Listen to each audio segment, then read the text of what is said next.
In my investment books, I note that there are two types of investors: principals and agents. Principals are those who invest their own money and so have absolute authority over it. The aim of principals is to make the money grow in the long term, and they can do it because the money cannot be taken away from them, even if their portfolio tanks temporarily. It's their money. The second type of investors are agents, those who work for someone else and invest other people's money, also known as OPM. Their aim is not just to make money. It isn't theirs after all, but to keep their job. And this requires that they do better than the market every 3 months. If they lag, they can be out of a job. So, while principals have a fear of losing money, OPM runners have a fear of missing out, also known as FOMO, which is what happens if the OPM runners is only partially invested while the market is running up, such as, for instance, now. Today, the great majority of OPM runners, also known as institutions, are way underinvested because for the last year or two, they have been fearing a crash or a depression or a combination of the two. How do I know that? Because I ask them, that's why, and they tell me. You see, even though I am semi-retired and no longer run OPM, only my own and my family's, I have friends on Wall Street and Bay Street who run lots of OPM. Most are much younger than me, in the 30s or 40s, maybe one or two in the 50s, so they have never seen a real bear market like 1974-75 or 1982. They are, in effect, like well-trained soldiers who have learned their trade on the firing range, but have never been in a real battle where their friends were falling left and right. What's worse, OPM runners aren't commandos who laugh at financial risk. Most of them work for banks and pension funds and are therefore clerkish types who want to be like everyone else.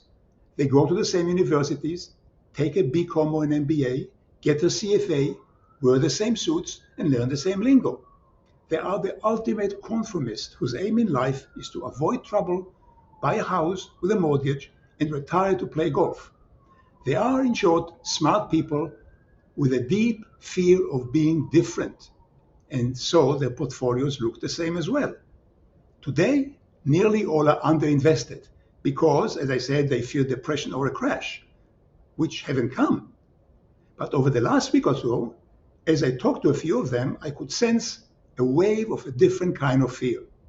Not fear of crash, but FOMO, fear of missing out. That's a fear of a market rising fast while the underinvested portfolios lag behind. How many of them lag, and by how much?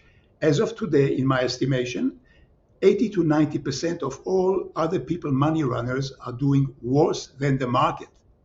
Partly this is because 7 stocks account for nearly all the S&P performance, and they can't all put the money only in 7 stocks. But mostly it is because most of them are in cash, and this is being noticed. In fact, 2 of the 4 people I talked to had conversations already with the allocators. These are accountant types who track OPM portfolios on a monthly basis and shift the money around to those who recently performed the best, taking it from the laggards.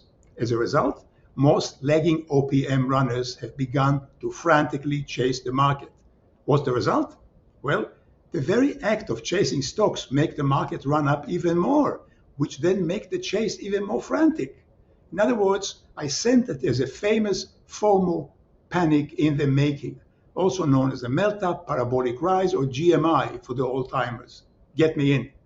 Bottom line, based on my checks with those who run billions, I would say that the chances are very high that the market here may run up to its all-time high, which is 4,800 or so on the S&P, a mere 300 points from here.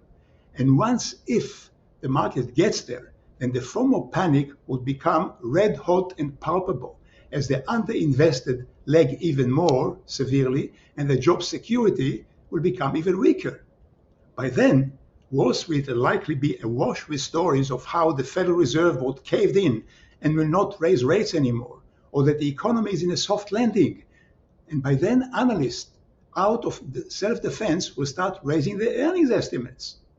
Then, if as and when the S&P really knifes through the all-time high of 4,800, the FOMO fear will likely transform into a panic of GMI as more and more OPM laggards fear for their jobs and rush in to buy.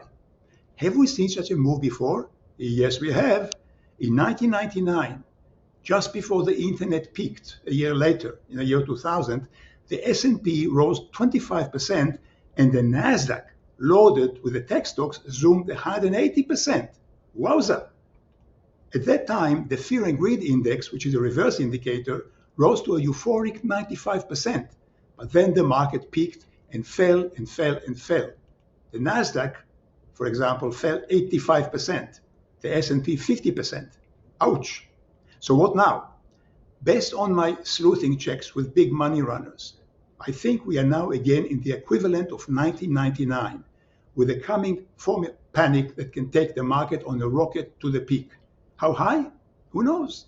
5,500? 5,800? Maybe 6,000? Your guess is as good as mine, but the FOMO direction, in my opinion, is up.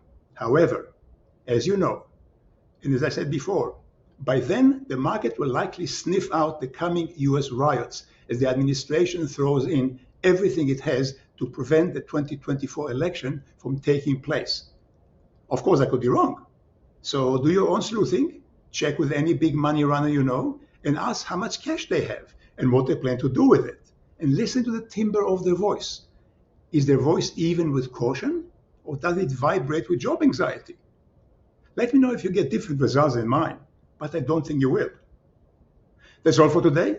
Please subscribe to the channel and retweet to all your friends and followers who they subscribe to. Then buy my books, The Sleuth Investor, The Advanced Sleuth Investor, to learn how you can do some sleuthing on your own. I'll see you next time. In the meantime, thank you very much for watching.